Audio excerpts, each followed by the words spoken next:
Parashat Vayetze, et nous avons dans cette paracha, et à travers la vie de Yaakov Avinu, la méthode, le mode d'emploi de la relation qu'on doit avoir avec Esav, avec le monde des nations. Vous savez que le travail de Yaakov Avinu devait normalement se partager entre Esav et Yaakov. Esav étant le monde du Maasé, de l'action, le monde matériel, et Yaakov étant le monde des tentes, de Shem Ve'ever, le monde de la Torah. Esav s'étant désisté de ce rôle de sanctification de la matière, c'est Yaakov Avinu qui va avoir les deux rôles, celui de Esav et le sien. Et donc, dans la manière avec laquelle il transforme le monde matériel, le juif transforme le monde matériel et établit ses relations avec ce monde matériel, il y a toute l'approche de ce dialogue qu'on doit avoir vis-à-vis des nations jusqu'à la venue de Mashiach. Alors tout d'abord, nos maîtres disent que Vayetze Yaakov mi Beershava vayelech Harana, il va vers Haran, il va s'arrêter à Beth-El. Beth-El étant Yerushalayim, d'après une des explications. Et en particulier à Yerushalayim, il s'agit du Beth Amikdash, qui s'appelle Bayit, Bet-Kel, une maison. Dans la notion de maison, il y a la notion de fixité, de kviut. Nos maîtres disent que Avram Avinu a appelé ce lieu Har, la montagne, Behar Hashem Yerae. C'était la montagne sur laquelle il y a eu le sacrifice d'Isaac, donc le mont du Beth Amikdash, le mont du temple, une montagne. Pour Yitzhak, c'est la Souach Basadeh. Il a appelé le Beth Amikdash Sadeh, le champ. Et les deux seront détruits. Premier Beth Amikdash, deuxième Beth Amikdash.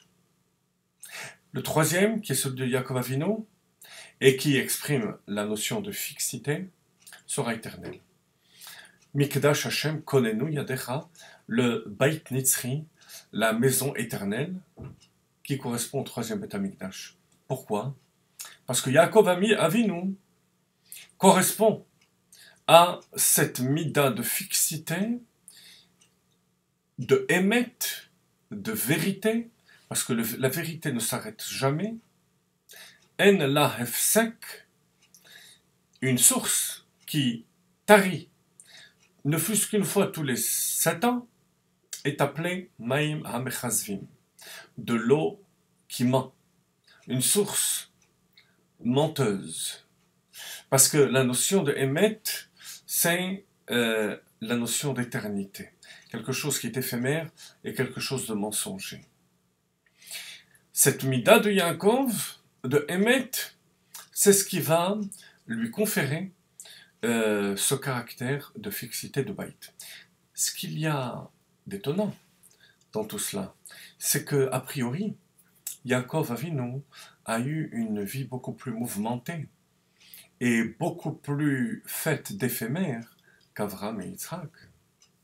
Rappelez-vous, Yaakov Avinu, lorsqu'il se présente devant le pharaon, il dit « Me'at veraim » mais ma vie est peu en quantité, et raïm est mauvaise, j'ai constamment été détaché d'un endroit à l'autre, dans la maison de Lavan, en Égypte, la fuite de Esav. Alors, comment est-ce qu'on comprend cette notion de émettre à travers la vie de Yaakov? La réponse est la suivante, chers amis. Ces déplacements d'un endroit à l'autre ne sont pas l'expression d'une instabilité, mais au contraire, l'expression de la mida de Emet. Le Emet, c'est Aleph, première lettre de l'alphabet, Tav, la dernière, même la lettre du milieu. C'est être capable de traverser toutes les pérégrinations d'un monde à l'autre, d'une région à une autre est resté vrai. C'était le travail de Yaakov Avinu.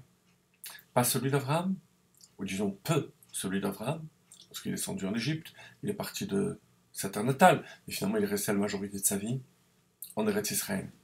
À plus forte raison, ce n'est pas le cas de Yitzhak, puisqu'il a passé toute sa vie en Eretz Israël. Il n'a pas le droit de sortir. Yaakov Avinu, c'était ses 147 ans, selon son propre témoignage, une vie de pérégrination d'un endroit à l'autre. Mais d'un endroit à l'autre, en affirmant cette mida de Emet. De rester Emet et d'amener le Yud de Yaakov, qui est la foi, la confiance en Dieu, dans le Ekev, dans le talon qui forme le mot Yaakov, toute sa vie. Et c'est ce qui va faire la différence entre Avram, Yitzhak et Yaakov. Avram, c'est le chesed, c'est la bonté. Alors la bonté, l'amour, c'est quelque chose d'extrêmement puissant, mais ça a ses limites. Ça peut se déverser dans un excès de bonté, ça va donner Ishmaël. Yitzhak, c'est l'attribut de Gvura, de rigueur, de perfection, de recherche de la perfection. Ça aussi, c'est extrêmement puissant. Mais ça peut donner naissance à Esav. Yaakov Avinu, c'est l'attribut de Emet, c'est ce qui va faire que tous ses enfants seront des tzadikim. Et, écoutez bien, c'est ce qui va faire qu'à la fin des temps, toutes les nations vont dire « Allons à la maison de Dieu, El Bet Elokei Yaakov », à la maison du Dieu de Yaakov. Cette notion de fixité. C'est par rapport à Yaakov. C'est de ce verset qu'on déduit que le troisième Beth Amikdash sera porté à Yaakov est appelé Baït, comme Beth Kel.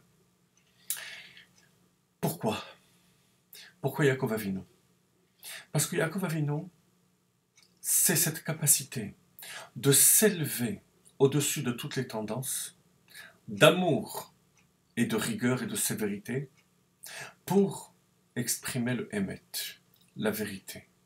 Être capable en même temps d'amour, de patience, d'expliquer, tout en restant avec force soi-même. C'est ce langage qui va convaincre les nations du monde. Tout ce qu'on essaye de faire, ou avec une force excessive, comme chez Yitzhak, ou avec une complaisance, une certaine complaisance, connaîtra ses limites. Il n'y a que la capacité de s'élever au-dessus de toutes les tendances pour exprimer la vérité avec toute sa force et en même temps en l'expliquant qui va toucher les nations. Et c'est ce que le verset dit. Et c'est ce qui s'est passé dans la famille de Yaakov Avinu et que l'on doit nous prendre comme exemple.